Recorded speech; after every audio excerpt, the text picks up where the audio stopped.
नमस्कार, मी ज्ञानेश्वरी चंद्रकांत बारब्दे. सर्वप्रथम कुडवाडी भूषण हा महात्मा ज्योतिबा फुले यांचा शब्द आहे. शककर्ते, सर्वजन प्रतिपालक, भूमिपुत्र, रणधुरंधर, परमप्रतापी, दिग्विजयी, महामानव, क्षत्रिय कुलावंत, श्रीमंत योगी, राजाधिराज, पराक्रमी, प्रेरणादायी, स्वच्छ राजकारणी, जिद्दी, निर्मळ, शूरवीर, प्रगल्भ बुद्धिमान, चारित्र्य संपन्न, प्रजावत्सल, जगतविख्यात, प्रयत्नवादी, विज्ञाननिष्ठ, निर्व्यसनी, विज्ञानपीठ, प्रतिभा संपन्न, निस्वार्थी, कदरदान, स्वराज्याचे सुराज्याचे आद्य संकल्पक, धर्मसुधारक, महाराष्ट्राच्या अस्मितेचा मानबिंदू, भारतभूषण, उदार, संयमी, मानवतावादी, भव्य, दिव्य, उत्तुंग आणि आदर्श व्यक्तिमत्व, विशिक्त, जगतमान्य, लोकराजा, विश्ववंदी, छत्रपती शिवाजी महाराजांना माझा मानाचा मुजरा. शिवाजी महाराजांनी अनेक प्रकारचे युद्ध लढले. त्यापैकी एक म्हणजे गनिमी कावा. गनिमी कावा म्हणजे युद्ध न करता शत्रूला पराभूत करण्याची टेक्निक. कावा म्हणजे टेक्निक आणि गनिमी म्हणजे शत्रू. शिवाजी महाराज हे क्राईमच्या अतिशय विरुद्ध होते. त्यामुळे त्यापैकीच एक सुंदर उदाहरण म्हणजे श्रीगोंद्याच्या शेजारी भीमेच्या काठावर पेडगाव येथे एक बहादूरगड नावाचा किल्ला होता. नुकताच रायगडावरचा राज्याभिषेकाचा कार्यक्रम आटोपलेला होता. महाराजांना खूप खर्चही झालेला होता आणि त्याची भर काढण्यासाठी बहादूर खानाने महाराजांना एक चांगली संधी उपलब्ध करून दिली होती. ती म्हणजे बहादूरगडावरती त्या खानाने 1 कोटीचा शाही खजाना आणि 200 लक्षांनी घोडी गोळा औरंगजेबासाठी गोळा करून ठेवलेली होती. ही बातमी जशी औरंगजेबाला कळली त्याच्या दुप्पट पटीने ही बातमी रायगडावरती महाराजांना कळली आणि त्यांना कळताच त्यांनी आपले सरसेनापती हंबीरराव मोहिते यांना बोलवले. हंबीरराव आले. महाराजांनी त्यांना सांगितलं, हंबीरराव, बहादूरगडावरती 1 कोटीचा शाही खजाना आहे, तो आपल्याला मिळवायचा आहे. हंबीरराव बोलले आणतो. दोघात संवादच नाही ना हो दुसरा. हंबीरराव बोलले आणतो. महाराज बोलले त्या गडावरती 35,000ची फौज आहे. ते शाही खजाना मिळवायचा म्हणजे आपल्याला 35,000च्या फौजेला सामोरे जावे लागेल. पण रायगडावरती कायम 10,000ची फौज रिझर्व असायची आणि हंबीररावांनी त्यातलेच 9,000ची फौज उचलली आणि त्या 9,000चे 2 टप्पे केले. एक म्हणजे 7,000चा आणि दुसरा म्हणजे 2,000चा. 2,000ची फौज हंबीररावांनी आपल्या स्वतःजवळ ठेवली आणि ते रायगडावरनं निघाले ते पुणे सोलापूर हायवेने सांडस पाटस या मार्गाने ते बहादूरगडाच्या अलीकडे असणाऱ्या करकुंडला येऊन थांबले आणि 7,000 उरलेले सैन्य घेऊन त्यांचे दुसरे सरदार निघाले. ते म्हणजे रायगडावरनं पुण्यात आले. पुण्यातनं रांजणगाववरनं शिरूरवरनं नगरात आले आणि नगरात आल्यानंतर ते गेले बहादूरगडाच्या दिशेने. जसजसे बहादूरगडाच्या दिशेने जायला लागले तसतसा गोंधळ, कल्लोळ, नगाडे वाजू लागले, ढोल ताशा वाजायला सुरुवात झाली, जय भवानी जय शिवाजीचा गाजर सुरू झाला आणि हा सगळा गोंधळ बहादूरगडाच्या कानी पडला आणि हा गोंधळ त्याच्या कानी पडताच एक हेर धावत गेला. हुजूर, ते आले. कोण? मराठे हुजूर. दिवसा? मराठी दिवसा येतात का? ते तर रात्री येतात ना. आणि बघता हा सर्व गोंधळ बहादूर खानाच्या कानी पडला आणि त्याला खात्री पटली. तो पण बोलला, आले नाही, ते नक्की आले. आता हे दिवसा आले म्हटल्यानंतर त्यांना माहित होतं बहादूरगडावरती 35,000ची फौज आहे, तरी ते दिवसा आले म्हणजेच हे 40 ते 50,000 नक्की असणार असं बहादूर खानाला वाटताच त्यांनी त्याच क्षणी मराठ्यांच्या रोखानं गडावर असणारी 35च्या 35,000 फौज उचलली आणि सर्व मराठ्यांच्या मागे लागली. इकडून मराठे, इकडून मोघल, असं करता दोन्ही फौजा एकमेकांच्या समोर आल्या. गोंधळ होणार, तलवारी चालणार, युद्ध होणार. तेवढ्यात मराठ्यांनी रिव्हर्स गेअर टाकला. भागो.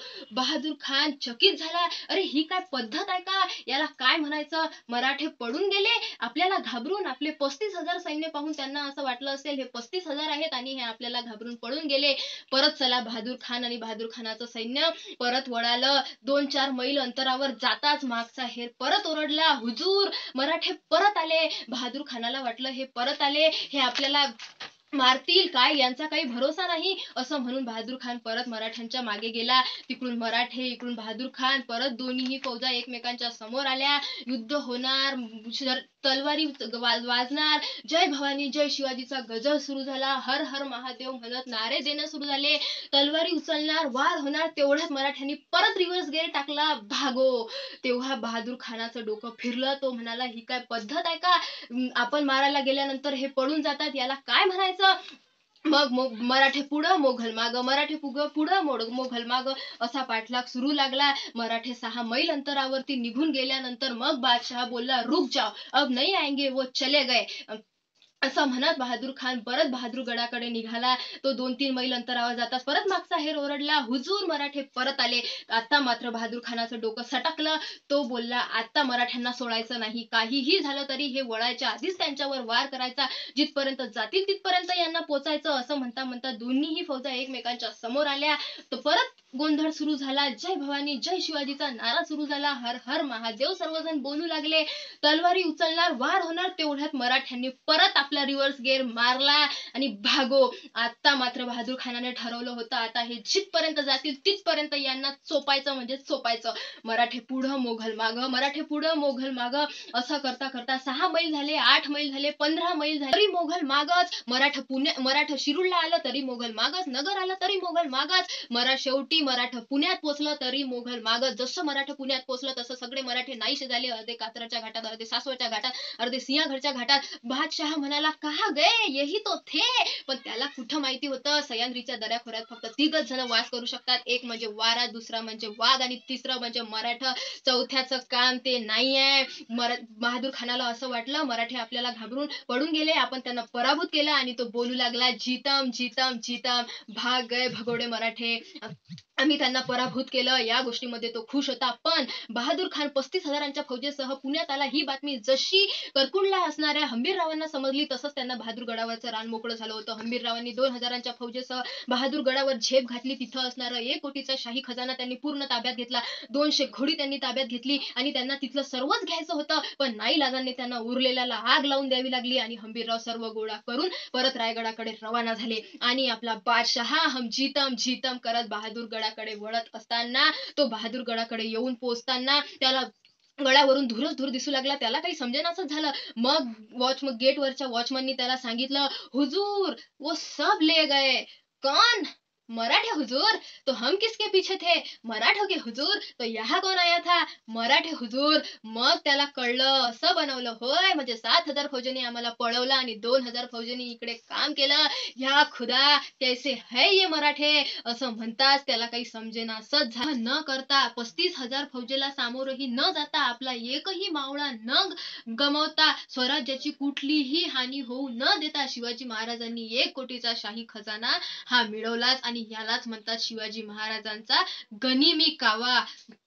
शून्यातून विश्व निर्माण करणारा राजा. आम्ही शिवाजी महाराजांचं वर्णन करतो ना, ते फक्त आणि फक्त यासाठीच. म्हणून छत्रपती शिवाजी महाराजांसारखं व्यक्तिमत्व आपल्याला शोधूनही सापडणार नाही. आणि आपण या छत्रपती शिवाजी महाराजांच्या कर्मभूमीमध्ये जन्माला आलेलो आहोत, याचा मला खूप अभिमान आहे. म्हणून जय शिवराय.